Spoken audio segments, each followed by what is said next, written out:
মহেশখালীর মিষ্টি পান, যা একসময় ছিল পৃথিবীজোড়া খ্যাতির প্রতীক, আজ তা চাষিদের কাঁধে যেন বোঝা হয়ে দাঁড়িয়েছে।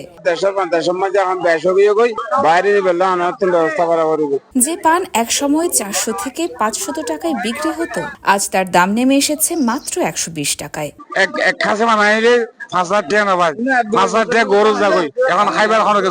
মহেশখালীর বেশিরভাগ মানুষ পান চাষের উপরেই নির্ভরশীল। প্রতি বরজে খরচ হয় 2 লক্ষ থেকে 4 লক্ষ টাকা, যার বেশিরভাগই ধার দেনা বা এনজিওর সুদে নেওয়া ঋণ।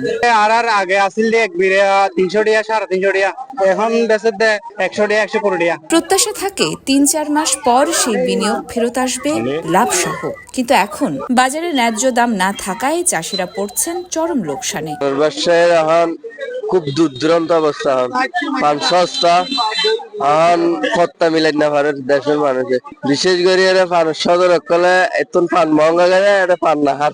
অনেকেই ঘর বাড়ি বন্ধক রেখে চাষ করেছিলেন, এখন সেই দেনা পরিশোধ করাই হয়ে উঠেছে তাদের কাছে দুঃস্বপ্ন। আর পানের বরগতি করে বেশি কষ্ট হয়, আর রাংচিত বংচিত আছি কেলদা বছর তুয়ার মারি আর রাংচিত হইলে মেবছর বরসানি লাগাই আর বেচা কিনা করি না বেচা কিনে না পারে। চাষিদের মুখে একটাই প্রশ্ন, যেখানে খ্যাতি আছে সেখানে কি অবহেলা? মহেশখালীর পানের ঐতিহ্য টিকিয়ে রাখতে এখন দরকার সহযোগিতা, সরকারি সহায়তা এবং বাজার ব্যবস্থার সংস্কার।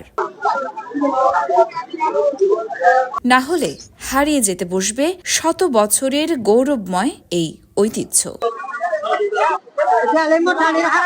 ইয়র্মা শায়ের জাহান, দেশকাল নিউজ।